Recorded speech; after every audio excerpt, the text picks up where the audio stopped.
નમસ્કાર દર્શક મિત્રો, કૃષિ દર્શન કાર્યક્રમમાં આપ સર્વે મિત્રોનું અમે હાર્દિક સ્વાગત કરીએ છીએ. આજે એક ખૂબ સુંદર વિષય ઉપર અમે ચર્ચા કરવા જઈ રહ્યા છીએ અને તે છે સ્વચ્છ દૂધ ઉત્પાદન થકી સ્વસ્થ સમાજનું નિર્માણ કેવી રીતે થાય તે અંતર્ગત માહિતી આપવા જઈ રહ્યા છે. દર્શક મિત્રો, આપણા દેશમાં સમગ્ર વિશ્વમાં દૂધ ઉત્પાદનમાં આપણો દેશ એ પ્રથમ સ્થાને ગણાય છે, પરંતુ ગુણવત્તાની દ્રષ્ટિએ જોઈએ તો અન્ય દેશોની સરખામણીમાં થોડી ગુણવત્તા નબળી હોય છે. તેના કારણે યોગ્ય નફાકારક લાભ પણ નથી મળતો હતો અને પશુપાલક મિત્રોએ માટે એટલું કહેવાય કે તેઓએ દૂધની ક્વોન્ટિટી નહીં પરંતુ ક્વોલિટી સુધારવા માટે પ્રયત્નશીલ બનવું જોઈએ અને જો તેઓ પ્રયત્નશીલ રહેશે તો જ તેઓને વધુ વળતર અને નફાકારક લાભ પ્રાપ્ત થશે અને દૂધની માંગમાં પણ સાથે વધારો થશે. તો ગુણવત્તાસભર દૂધ ઉત્પાદન કેવી રીતે પ્રાપ્ત થાય તે વિશે માહિતી આપવા માટે અમારા ડીડી ગિરનારના સ્ટુડિયો અને કૃષિ કાર્યક્રમમાં અત્રે પધાર્યા છે ડોક્ટર સાગર એ પટેલ સાહેબ. તેઓ પશુપાલન વૈજ્ઞાનિક તરીકે કૃષિ વિજ્ઞાન કેન્દ્ર નવસારી કૃષિ યુનિવર્સિટી વધઈ ડાંગ ખાતે ફરજ બજાવે છે. તો આવો આજના વિષયના સંદર્ભમાં વિશેષ માહિતી મેળવીએ. નમસ્કાર સાગર સર, ડીડી ગિરનારના સ્ટુડિયો અને કૃષિ દર્શન કાર્યક્રમમાં આપનું હાર્દિક સ્વાગત કરીએ છીએ. આપણે સૌ જાણીએ છીએ કે દૂધને એક સમતોલ આહાર તરીકે ગણતા હોઈએ છીએ, તો સ્વચ્છ દૂધ કોને કહેવાય અને સ્વચ્છ દૂધ કેવી રીતે પ્રાપ્ત થાય તે અંતર્ગત આપ નિષ્ણાત તરીકે શું કહેશો? પશુપાલક મિત્રોને મારે જણાવવું છે કે જે તંદુરસ્ત પશુ અને તેમાંથી આવમાંથી દોહવામાં આવતું હોય, સ્વચ્છ વાતાવરણમાં દોહવામાં આવતું હોય, જે સામાન્ય બંધારણ અને તેનો સ્વાદ સારો હોય, સુગંધ સારી આવતી હોય અને તેમાં દેખીતી રીતે કોઈ કચરો ના હોય. કચરો એટલે કે માટી, છાણ વગેરે ઇત્યાદિ કંઈ પડેલું ના હોય. આ ઉપરાંત આપણે વાત કરીએ તો તેમાં કોઈ દવાઓ, રાસાયણિક પદાર્થો અથવા તો તેમાં આપણે જે જોઈએ કે દેખીતી રીતે કોઈ સૂક્ષ્મ જીવાણુઓ ખૂબ જ ઓછી સંખ્યામાં હોય અને આવું જે દૂધ હોય અને એ કોઈ પણ પ્રક્રિયા વગર ખૂબ લાંબો સમય સુધી ટકી શકે તો આવા દૂધને આપણે સ્વચ્છ દૂધ ઉત્પાદનમાં કહી શકીએ. જે ખૂબ સરસ વાત કરી કે આપણે જેમ જણાવ્યું કે દૂધ એ સ્વચ્છ હોવું જોઈએ, તેની અંદર કોઈ પણ પ્રકારનો કચરો, ગંદકી ન હોવું જોઈએ અને ગુણવત્તાસભર ત્યારે જ તેને ગણી શકાય. પરંતુ જ્યારે સ્વચ્છ દૂધ ઉત્પાદન કરતા હોય પશુપાલક મિત્રો, જ્યારે દૂધ દોહનની પ્રક્રિયા કરતા હોય ત્યારે કેવા પ્રકારના સાવચેતીના પગલાં લેવા જોઈએ? એમાં એ બાબતે હું જણાવીશ કે આપણા જે વડાપ્રધાન શ્રી છે એમણે ખૂબ જ સરસ ઝુંબેશ ચલાવી છે કે સ્વચ્છતા અભિયાન. હવે સ્વચ્છતા અભિયાનનો મુખ્ય ઉદ્દેશ્ય શું છે કે આપણે મનુષ્ય તો તંદુરસ્ત રહેવાનું જ છે, સાથે સાથે આપણે સમાજને બી તંદુરસ્ત બનાવવાનું છે. તો એ પૈકી આપણે સ્વચ્છ દૂધ ઉત્પાદનની વાત કરીએ તો સ્વચ્છ દૂધ ઉત્પાદન આપણે જે ઉત્પાદક હોય, એને વાપરનારા હોય અને એને જે યુઝ કરવા એટલે ત્રણેયને જે ફાયદો થતો હોય એના થકી આપણે સ્વચ્છ દૂધ ઉત્પાદન સારું ઉત્પાદન કરી શકીએ. એના સિવાય જે દૂધ સારું હોય તો એ જલ્દી બગડશે નહીં અને આપણા સ્વાસ્થ્યને પણ એમાં કોઈ હાનિ પહોંચાડશે નહીં. એના સિવાય આપણે વાત કરીએ તો એમાં વિટામિન સી સિવાયના બધા જ જરૂરી પોષક તત્વ આવી જતા હોય છે, એટલે આપણે દૂધને સમતોલ આહાર તરીકે પણ ગણતા હોઈએ છીએ. એના સિવાય આપણે વાત કરીએ તો જે દૂધની બનાવટો બનાવીએ તો એ બનાવટો બી વધુ સમય સુધી ટકી રહે અને ઉચ્ચ ગુણવત્તાવાળી બની રહે. આ ઉપરાંત આપણે એમાં વાત કરીએ તો એની દૂધની જે નિકાસો થતી હોય એના જે માપદંડો હોય રાષ્ટ્રીય લેવલે અને આંતરરાષ્ટ્રીય લેવલે એનું ધારાધોરણ પણ જળવાવું સરળ બની રહેશે એના થકી. બરાબર. એટલે માત્ર દૂધ દોહન કરવાથી કાર્ય પતી નથી જતું, પરંતુ તે માટે અન્ય સાવચેતીના પગલાં લેવા પણ આવશ્યક ગણી શકાય. વધુ આગળ આપણે એક મહત્વના પ્રશ્ન ઉપર આવીએ કે જ્યારે પશુપાલક મિત્રો દૂધ દોહનની પ્રક્રિયા કરતા હોય છે તો ત્યારે તેની આસપાસનું વાતાવરણ કેવું હોવું જોઈએ? પશુ દોહનના ઘરના વાતાવરણની વાત કરીએ તો જે પશુ રહેઠાણ છે એટલે પશુપાલન કરતા હોય તો ત્યાં ગંદકી તો થવાની જ છે. તો એમાં આપણે એક વસ્તુ કે મળમૂત્ર, છાણનો નિકાલ કરવા માટે આપણે એક ગટર વ્યવસ્થા હોવી જોઈએ કે જેથી ગંદકી ઓછી થાય. અને બીજું કે ત્યાં ગંદકી હશે એટલે મચ્છર માખીનો ઉપદ્રવ પણ થવાનો જ છે. તો એના તકેદારી તરીકે એવું કરી શકીએ કે જે આપણે ઉકરડો બનાવીએ ઘરની આજુબાજુ એ 60 ફૂટ જેટલો દૂર હોવો જોઈએ. પછી બીજું કે જે આપણે દોહનઘર છે એ પાકું હોવું જોઈએ અને ભોંય તળિયું છે એ સિમેન્ટથી પાકું હોય તો આપણે જ્યારે બી એની સાફ સફાઈ કરીએ તો એ તરત સાફ સફાઈ થઈ જાય અને આસાનીથી એ પાણીનો બી નિકાલ થઈ જાય. અને જ્યારે બી આપણે દૂધ દોહન કરવાના હોઈએ તો પહેલાં એને પૂરેપૂરું સાફ કરી દેવું જોઈએ કે જેથી ધૂળ, માટી, રજકણો કે એવું કંઈ અંદર પડે નહીં. એટલે એ બધું દોહન ઘરમાં આપણે સ્વચ્છ વાતાવરણમાં ધ્યાનમાં રાખી શકીએ. તો આ પશુપાલક મિત્રો સ્વચ્છ દૂધ ઉત્પાદન મેળવવા માટે પશુઓના આરોગ્યની પણ કાળજી લેવી આવશ્યક ગણી શકાય ખરી? હા, ચોક્કસપણે. એમાં આપણે જે પશુનું દોહન કરવા હોય એને પહેલાં તો સંપૂર્ણપણે સ્વચ્છ કરી દેવું જોઈએ. એના બાવલાના ભાગે, આંચળના ભાગે કે થાપા પર જે માટી, છાણ કે ઇત્યાદિ ચોટેલું હોય એને આપણે હાથ મોજા પહેરી અને પછીથી આપણે એને હાથ મોજાથી સાફ કરી દેવાનું છે. પછીથી આપણે શું કરવાનું કે હુંફાળું ગરમ પાણી અથવા તો જે પોટેશિયમ પરમેંગનેટનું દ્રાવણવાળું પાણી હોય એનાથી એ બાવલાના ભાગને અને આંચળના ભાગને સાફ કરી દેવાનું છે કે જેથી એને જંતુ રહિત કરી શકાય. પછી બીજું કે જે પશુ ચિકિત્સક દ્વારા એની અમુક સમયે ચોક્કસ સમયાંતરે એનું પરીક્ષણ કરાવતા રહેવું જોઈએ કે જેથી શું થશે, પશુને કંઈક આવનો સોજો હોય તો એનું નિદાન થશે તો આપણે તાત્કાલિક એની સારવાર કરાવી શકીએ. એવી જ રીતે ઘણા બધા ચેપી રોગો છે કે જેનો ફેલાવો પશુમાં થતું હોય તો એને અટકાવવા માટે આપણે રસીકરણ કરાવવું જોઈએ. રસીકરણ કરાવશું તો પશુને ચેપમુક્ત બનાવી શકીએ અને કોઈ પણ રોગની આપણને માલુમ પડે તો આપણે તરત જ એમને સારવાર અપાવી શકીએ. આ ઉપરાંત આપણે વાત કરીએ તો એને કરમિયાની દવા પણ રેગ્યુલર આપણે આપતા રહેવું જોઈએ. કરમિયાની દવા આપણે ચોમાસા પહેલાં અને ચોમાસા પછી ખાસ આપવી જોઈએ, કારણ કે આપણે ચોમાસામાં શું થશે કે જે લીલો ચારો છે એ પુષ્કળ પ્રમાણમાં આપણે પશુને ખવડાવીએ તેમાં ઘણી બધી જીવાત ચોટેલી હોય તો એ પશુના પેટમાં જતી હોય છે અને એકંદરે એ પશુને નુકસાન કરતી હોય છે. માટે કરમિયાની દવા પણ આપણે વર્ષે 2 વાર પશુને ખાસ પીવડાવવી જોઈએ. જી, ખૂબ સરસ આપણે માહિતી આપી. દર્શક મિત્રો, પટેલ સાહેબ ખૂબ સરસ મહત્વની માહિતી સ્વચ્છ દૂધ ઉત્પાદન અંતર્ગત આપી રહ્યા છે, પરંતુ અત્યારે સમય થયો છે નાનકડા વિરામનો. વિરામ બાદ ફરી પાછા મળીએ.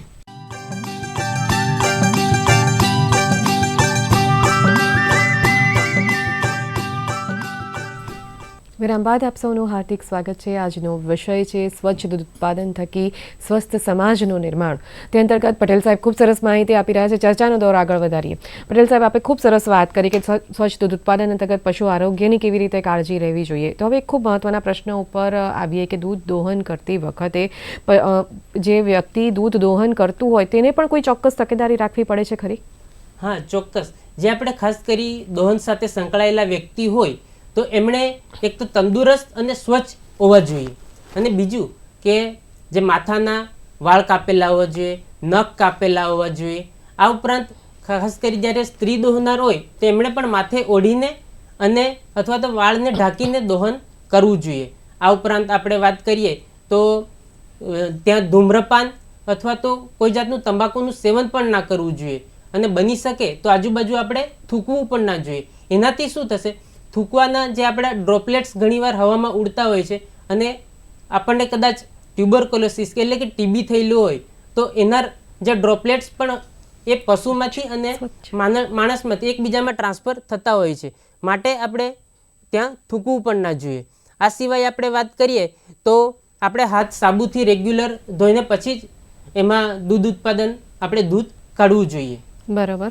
હવે એક ખૂબ મહત્વના પ્રશ્ન ઉપર આપણે આવીએ કે જ્યારે પશુપાલક મિત્રો દૂધ દોહનની પ્રક્રિયા કરતા હોય છે તો ત્યારે તેઓએ કેવા પ્રકારના પાત્રમાં દૂધ એકત્રિત કરવું જોઈએ, તે વાસણ કેવું હોવું જોઈએ, તે અંતર્ગત પણ અમારા પશુપાલક મિત્રોને માર્ગદર્શન આપશો?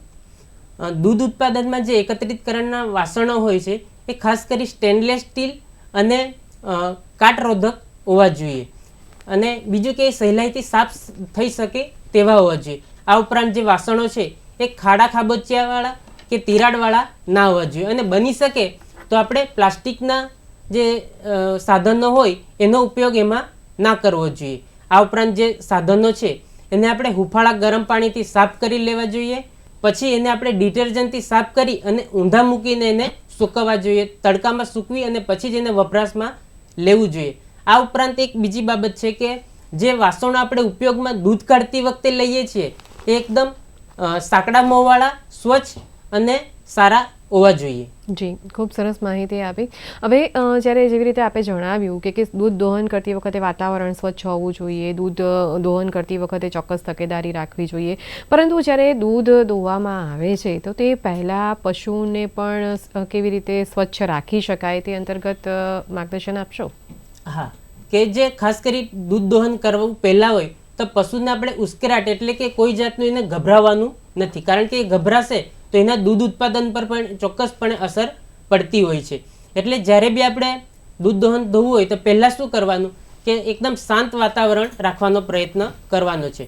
પછી શું કરીશું કે જે શાંત વાતાવરણ છે એટલે પશુ કોઈ ચાલનું હલનચલન બી કરશે નહીં, એટલે એને આપણે સાફ સફાઈ એની કરવાની છે. તો એના જે બાવલાના ભાગે કે થાપડ પર જે કંઈ માટી છાણ કે ઇત્યાદિ ચોટેલું હોય એને આપણે સાફ કરી લેવાનું છે. પછી શું કરવાનું, દૂધ દોહનમાં જે એના કાળજી રાખવાની હોય કે આપણે એના જે સાધનો છે એને બી બરાબર સાફ કરી અને પછી આપણે જે બાવલાના ભાગે પોટેશિયમ પરમેંગેનેટનું દ્રાવણ અથવા તો જે હુંફાળું ગરમ પાણી હોય એને બરાબર સાફ કરી અને સ્વચ્છ કપડાં વડે આપણે એને સાફ કરી અને પછી કોરા કરી દેવા જોઈએ. બરાબર. પણ જેવી રીતે આપે જણાવ્યું કે દૂધ દોહન કરતાં પહેલાં પણ પશુની કાળજી રાખવામાં આવે છે, સ્વચ્છ કરવામાં આવે છે, પરંતુ જ્યારે દૂધ દોહનની પ્રક્રિયા કરવામાં આવે છે ત્યારે પણ કોઈ ચોક્કસ કાળજી લેવાની હોય છે? હા, ચોક્કસથી. કે જે આપણે દૂધ ઉત્પાદન કરતી વખતે ધ્યાનમાં રાખવાનું છે કે એનું બાવલું સંપૂર્ણપણે સ્વચ્છ કરેલું હોવું જોઈએ, કે કંઈ ચોટેલું હોય ના. પછીથી આપણે જ્યારે બી દોહન કરીએ તો એક ચોક્કસ સમયગાળો એનો જળવાવો જોઈએ. એટલે કે દૂધ દોહનમાં હંમેશા ધ્યાન રાખવાનું છે કે આપણે 12 કલાકનો ગાળો જળવાવો જોઈએ અને એકદમ શાંતિપૂર્ણ વાતાવરણ હોવું જોઈએ. પછી જ્યારે બી આપણે દૂધ દોહન કરતા હોઈએ તો ત્યાં સાફ સફાઈનું બી ધ્યાન રાખવાનું છે કે ધૂળ માટી ઇત્યાદિ કંઈ ત્યાં ઉડે નહીં, અને એ ધૂળ ઇત્યાદિ ઉડશે તો એ દૂધમાં પણ પડશે એટલે દૂધ બગડશે, એટલે એ પણ ધ્યાનમાં રાખવાનું છે. આના સિવાય આપણે જે દૂધ દોહન કરીએ તેમાં વૈજ્ઞાનિક રીતે આદર્શ પદ્ધતિ નક્કી થયેલી છે કે તમારો જે ખુલ્લા હાથથી દોહન એટલે કે અંગૂઠો બહાર રાખીને આપણે દોહન કરવાનું છે, એ આદર્શ રીતે એનો ઉપયોગ આપણે કરવાનું છે. કારણ કે અંગૂઠો અંદર રાખશું તો એનાથી શું થશે કે લાંબા ગાળે આંચળ બગડવાની બી શક્યતા રહેલી હોય છે, એટલે આપણે ખુલ્લા હાથથી અંગૂઠો બહાર રાખીને દોહન કરવું જોઈએ. આના સિવાય આપણે વાત કરીએ તો જ્યારે બી દોહન કરીએ તો વધુ પડતા જે દૂધ ઉત્પાદન કરતી ગાય ભેંસો હોય તો દિવસમાં એને 3 વાર પણ આપણે દૂધ દોહન કરી શકીએ. અને એને જ્યારે બી આપણે દૂધ દોહન પૂરું કરી લઈએ પછી આપણે શું કરવાનું કે જે બાવલાના ભાગે પોટેશિયમ પરમેંગનેટનું દ્રાવણવાળું મંદ સાંદ્રતાવાળું દ્રાવણ હોય એમાં આચરણને આપણે ડૂબોડી દેવાના છે. અને જ્યારે બી દૂધ દોહન પૂરું કરી લઈએ પછી તરત એને આપણે વાડામાં પાછું મોકલી દેવાનું. અને પછી બીજું કે પશુને આપણે એ અડધો કલાકથી પોણો કલાક જેટલું એ પશુ ત્યાં ઊભું રહેવું જોઈએ, જેથી શું થશે એ પશુ ત્યાં ઊભેલું હશે તો એના આચરણના જે છિદ્રો ખુલ્લા થયેલા હશે તે જ્યારે બી એ ત્યાં ખોરાક ખાશે એ ટાઈમે તે આચરણના છિદ્રો પાછા બંધ થઈ જશે, એટલે આવનાર સોજો કે એ બધા રોગોથી પણ એ ટાઈમે આપણે પશુને બચાવી શકીશું. જી, ખૂબ સરસ માહિતી આપી કે દૂધ દોહન કરતી વખતે અને દૂધ દોહન કરતાં પહેલાં કેવા પ્રકારની કાળજી રાખવી જોઈએ. હવે એક બીજા મહત્ત્વના પ્રશ્ન ઉપર આવીએ કે જ્યારે એક વખત દૂધ દોહનનું કાર્ય તો પતી ગયું, પરંતુ એ પછી જ્યારે દૂધ એકત્રિત વાસણમાં કરી લીધું હોય એ પછી પણ કોઈ તકેદારી રાખવાની હોય છે ખરી? હા, ચોક્કસ. કે જે આપણે જોઈએ તો ખાસ કરી આપણા ઘરે જે દૂધ ઉત્પાદન કરી વાસણમાં લઈ લઈએ પછી એને તરત બની શકે એટલું ઝડપથી એનું વિતરણ દૂધ મંડળીમાં આપણે કરી દેવું જોઈએ. એટલે સામાન્ય રીતે કેટલા સમયમાં વિતરણ દૂધ મંડળી બની શકે એટલું ઝડપથી? કારણ કે ઘણીવાર ઘણા પશુ હોય તો દોહતા વાર પણ લાગતી હોય છે, એટલે બની શકે તો આપણે અડધા કલાકની અંદર જ એને દૂધ મંડળીમાં આપણે દૂધ ભરી દેવું જોઈએ. અને બની શકે તો આપણે જે ખરાબ દૂધ હોય અથવા તો દૂધમાંથી વાસ આવતી હોય, ઘણીવાર પશુ બીમાર હોય તો એવું બની શકે કે એમાંથી વાસ આવતી હોય તો એવું દૂધ આપણે દૂધ મંડળીમાં ભરવાનું નથી. આના સિવાય આપણે જ્યારે પશુ વિયાણ થયેલું હોય તો જે પહેલું દૂધ આવે કોલેસ્ટ્રમ, તો એ કોલેસ્ટ્રમ વાળું દૂધ પણ આપણે સારા દૂધમાં મિક્સ કરીને ડેરીમાં ભરવાનું નથી. અને એના સિવાય જે આપણે વાત કરીએ કે દૂધ આપણે દોહન કરીએ પછી એને બની શકે તો ઠંડા પાણીના જે તગારું હોય એમાં પાણી લઈ અને એમાં પણ મૂકી શકીએ, અથવા તો જે 4 ડિગ્રી સેલ્સિયસ તાપમાન એને સાચવી શકીએ આપણે. જી, ખૂબ સરસ મહત્વની માહિતી આપી. દર્શક મિત્રો, સાગર સર ખૂબ સરસ મહત્વની માહિતી આપી રહ્યા છે, પરંતુ અત્યારે સમય થયો છે વધુ એક નાનકડા વિરામનો. વિરામ બાદ ફરી પાછા મળીએ.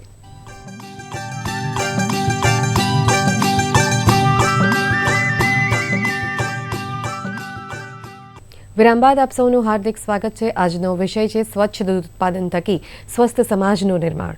તે અંતર્ગત સાગર સર પાસેથી હજુ વધુ માહિતી મેળવીએ. સાગર સર, આપે ખૂબ સરસ વાત કરી કે દૂધ દોહન કરતી વખતે કેવા પ્રકારની કાળજી રાખવી જોઈએ, દૂધ દોહન કરી લીધા પછીની કેવી કાળજી રાખવી જોઈએ, પરંતુ જ્યારે આ દૂધ એકત્રિત થઈ ગયું પાત્રમાં, પરંતુ જ્યારે તેને દૂધ મંડળીમાં પણ તેને મોકલી દીધું, પરંતુ આ દૂધ મંડળીવાળા લોકોએ પણ કેવી રીતે તેની સ્વચ્છતા રાખીને કાળજી રાખવી જોઈએ? એમાં વાત કરીએ તો જ્યારે બી દૂધ દોહનાર વ્યક્તિ દૂધ લઈ જાય છે તો એને ઝડપથી ડેરીમાં એને પહોંચાડવું જોઈએ. અને ત્યાં જે સ્ટેનલેસ સ્ટીલની ગળણી હોય એ ગળણીથી ગાળી અને જે કેન હોય એમાં એને બંધ રાખી અને એમાં ભરી દેવું જોઈએ અને ત્યાં એને સાચવવું જોઈએ. પછી બીજી વાત કરીએ તો જે એમાં વાસણો હોય એ આજુબાજુ પશુ પક્ષી કે એનાથી સુરક્ષિત રાખવા જોઈએ. પછી એમાં કંઈ મચ્છર માખી કે ઇત્યાદિ કંઈ પડે નહીં એટલે એના માટે એને અડધું બંધ રાખવાનું અને પૂરેપૂરું બંધ નથી રાખવાનું. જ્યાં સુધી જે ટેમ્પો કે વાહન કંઈ આવતું હોય દૂધ લઈ જવા માટે એ આવે નહીં ત્યાં સુધી એને પૂરેપૂરું ઢાંકણ નથી બંધ કરવાનું. બરાબર. અને એના સિવાય આપણે વાત કરીએ તો જ્યારે ટ્રક આવે તો એને આપણે ઝડપથી એનું પરિવહન થાય એ રીતે એનું આયોજન કરવું જોઈએ. અને જ્યારે બી આપણે એનું ટ્રાન્સપોર્ટ કરીએ તો જ્યારે ચઢાવતી વખતે ઢાંકણ ખુલી ના જાય અથવા એમાં કોઈ કચરો ના પડે એની બી તકેદારી આપણે રાખવાની છે. અને અત્યારે તો ગામડાઓમાં એવી પણ સુવિધા આવી ગઈ છે કે જે ડેરી મંડળી છે ત્યાં સીટ ટાંકીની વ્યવસ્થા કરવામાં આવેલી છે. તો એમાં શું થાય કે લોકો સવાર સાંજ 2 ટાઈમ દૂધ ત્યાં જમા કરે અને યોગ્ય માત્રામાં જમા થાય પછીથી એનું પરિવહન કરતા હોય છે. એટલે ત્યાં સીટ ટાંકીમાં દૂધ હશે તો એ સારી રીતે ઠંડુ હશે એટલે એમાં જીવાણુની વૃદ્ધિ એટલી બધી થશે નહીં. પણ છતાં પણ અમુક તાપમાને અમુક જીવાણુ તો એક્ટિવ રહેતા જ હોય છે. તો એ શું કરે અમુક ઉત્સેચકો પેદા કરશે અને જે સારું દૂધ હશે એમાંથી થોડી સ્મેલ પણ અમુક વાર આવતી હશે. તો એ પછી ડેરીમાં આગળ જશે તો ત્યાં એનું પાશ્ચરાઇઝેશન કરવામાં આવશે અને એમાં જીવાણુ તો મરી જશે પણ અમુક ઉત્સેચકો શું કરશે એ દૂધને થોડીક વિપરીત અસર કરતા હોય છે. બરાબર. હવે આપણે પશુપાલક મિત્રોને જે પ્રશ્નો ઉદ્ભવતા હોય છે તે તરફ આવીએ કે પશુપાલક મિત્રોને ઘણી વખત એવું માનતા હોય છે કે પશુને વધારે પાણી પીવડાવવાથી વધારે દૂધ ઉત્પાદન મેળવી શકાય. શું આ વાત સાચી? આમ તો જોવા જઈએ તો પશુને રેગ્યુલર પાણીની જરૂરિયાત આપણે 35 થી 40 લીટર જેટલી હોય જ છે. અને આમ જોવા જઈએ તો 1 લીટર દૂધ ઉત્પાદન કરવું હોય તો એની સામે પશુને 3 લીટર પાણીની જરૂરિયાત પડતી હોય છે. એટલે ઉનાળામાં જ્યારે પશુને પાણી પીવડાવો તો વધારે પ્રમાણમાં શિયાળાના કમ્પેરિઝનમાં આપણે પાણી પીવડાવવાનું છે. અને ખાસ એ ધ્યાન રાખવાનું છે કે ચોમાસામાં જ્યારે બી આપણે પશુને પાણી પીવડાવીએ તો ખાડા ખાબોચિયાવાળું કે બહારનું પાણી ગંદુ પાણી આપણે પીવડાવવાનું નથી.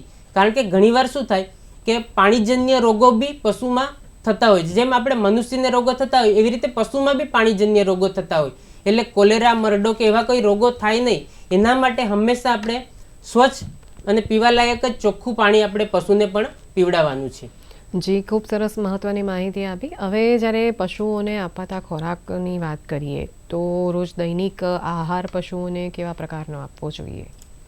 હવે આપણે વાત કરીએ તો કે દૂધ ઉત્પાદન આપણે એમાંથી રેગ્યુલર આપણે વર્ષ સુધી લેવાનું છે 300 દિવસ સુધી. એટલે પશુને આપણે જે દૈનિક આહાર આપીએ એ પણ સમતોલ આહાર હોવો જોઈએ. એમાં આપણે વાત કરીએ તો 4 થી 5 કિલો જે કઠોળ વર્ગનો ચારો છે, 7 થી 8 કિલો ધાન્ય વર્ગનો ચારો છે. પછી એમાં આપણે દાણ ખવડાવીએ કે 1 લીટર દૂધ ઉત્પાદન કરતું હોય પશુ તેને 400 થી 500 ગ્રામ દાણ આપવું જોઈએ. અને શરીરના નિભાવવા પ્રમાણે એને 2 કિલો એને વધારાનું સમતોલ દાણ આપણે આપવું જોઈએ. આ ઉપરાંત આપણે વાત કરીએ તો સૂકો ચારો ખાઈ શકે એટલે કે 7 થી 9 કિલો જેટલો એને આપણે પશુને આપી શકીએ. આ ઉપરાંત પશુને ઘણા બધા પોષક તત્વો ક્યારેક બાકી બી રહી જતા હોય છે.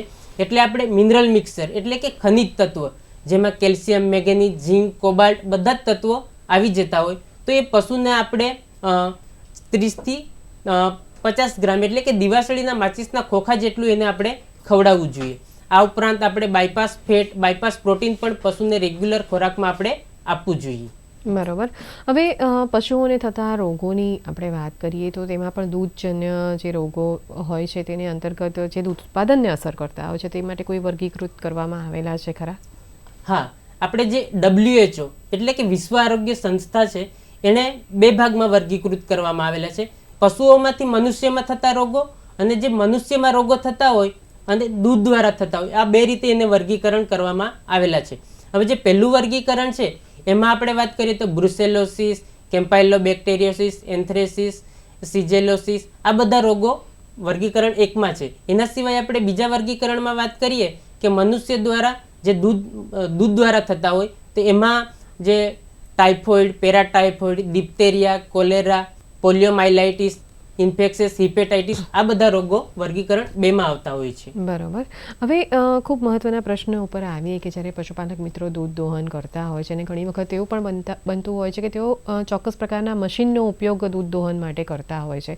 તો તેના ઉપયોગ અંતર્ગત અને તેની જે સ્વચ્છતા જાળવણી હોય કે જે મશીનની સ્વચ્છતા જાળવણીની અંતર્ગત આપણે વાત કરી રહ્યા છીએ તો તે કેવી હોવી જોઈએ? જે દૂધ ઉત્પાદન માટે આપણે ખાસ કરી દોહન મશીનનો ઉપયોગ કરતા હોય તો આપણે સમય બચાવવા માટે કરતા હોઈએ છીએ. એટલે સમયને બચાવવા માટે આપણે કરીએ તો ત્યારે શું કરવાનું કે પશુઓને એક હરોળમાં આપણે બાંધવાનો આગ્રહ રાખવો જોઈએ. પછી જ્યારે બી એ મશીનને આપણે ચાલુ કરીએ તો એનું જે દબાણ બરાબર છે કે નહીં એ આપણે પહેલાં ચકાસી લેવું જોઈએ. અને એના પહેલાં આપણે શું કરવાનું છે કે 1-2 ધાર પશુના દૂધની બહાર લેવાની છે વાસણમાં, અને એના કોઈ બંધારણમાં ફેરફાર છે, એના કલરમાં કોઈ ફેરફાર છે કે નહીં એ આપણે પહેલાં તપાસી લેવું જોઈએ. અને પછી જ્યારે આપણે પ્રથમ સંપર્ક આંચળ સાથે કરીએ 60 સેકન્ડની અંદર એ ક્લસ્ટર આપણે અટેચ કરી દેવાનું છે. પછી આપણે દૂધ દોહન ચાલુ કરીએ તો એનું પૂરેપૂરું સંપૂર્ણ દોહન થવું જોઈએ, અને એ દોહનમાં જે એની ધાર છે એ કન્ટિન્યુ પ્રવાહ વહેતો રહે એના પર આપણે નિરીક્ષણ કરતા રહેવું જોઈએ. પછી એના સિવાય આપણે શું કરીએ કે દૂધ દોહન પૂરું થઈ જાય પછી જે એમાં દબાણ બંધાયેલું હોય એ પૂરેપૂરું નીચે પાછું દબાણ આવી જાય તો એ રીતે એને પૂરું દબાણ રિલીઝ કરી દેવાનું છે. ત્યાં સુધી આપણે આવને દબાવવાનું નથી, અને એ રીતે આપણે એને દૂધ દોહન પૂરેપૂરું દોહન કરવાનું છે. પછી શું કરીએ કે જે દોહન થયેલું મશીન છે તે મશીનમાં આપણે 10 લીટર પાણી લઈ અને પ્રેશર આપી અને એને બરાબર આપણે સાફ કરી દેવાનું છે. અને બરાબર સાફ કરી અને જે એમાંથી પાણી બહાર કરીને બીજા એને બહાર નિકાલ કરી દેવાનો. અને પછી જે મશીન છે એને આપણે હુંફાળા પાણી અથવા તો ડિટર્જન્ટવાળું જે યોગ્ય માપદંડવાળું ડિટર્જન્ટ હોય એનો ઉપયોગ કરી અને એની સૂચના પ્રમાણે એ મશીનને આપણે એકદમ સ્વચ્છ કરી દેવાનું છે. અને પછી ડિટર્જન્ટનો ઉપયોગ કર્યા પછી પાછું હુંફાળા પાણીથી આપણે એને સાફ કરી દેવાનું છે, જેથી એ સાફ થઈ જાય પછી એને આપણે સૂકવવા માટે તાપમાં મૂકી શકીએ. અને એ રીતે આપણે મશીનને રેગ્યુલર, એક તો ખાસ કરી કે એમાં ક્લીનર લાઇનર્સ ને બધું આવતું હોય તેની રેગ્યુલર આપણે સર્વિસ પણ કરાવતા રહેવું જોઈએ. જી, ખૂબ સરસ મહત્વની માહિતી આપી. આપ ડીડી જ્ઞાનના સ્ટુડિયો અને કૃષિ દર્શન કાર્યક્રમમાં પધાર્યા તે બદલ આપનો ખૂબ ખૂબ ધન્યવાદ. દર્શક મિત્રો, સાગર સરે જે સ્વચ્છ દૂધ ઉત્પાદન થકી સ્વસ્થ સમાજનું નિર્માણ કેવી રીતે થાય તે અંતર્ગત ચાવીરૂપ બાબતો જણાવી તે માહિતીનો ચોક્કસથી ઉપયોગ કરશો. ફરી મળીશું એક નવા વિષય, નવી માહિતી અને નવા નિષ્ણાતની સાથે. ત્યાં સુધી પાયલને રજા આપશો. નમસ્કાર.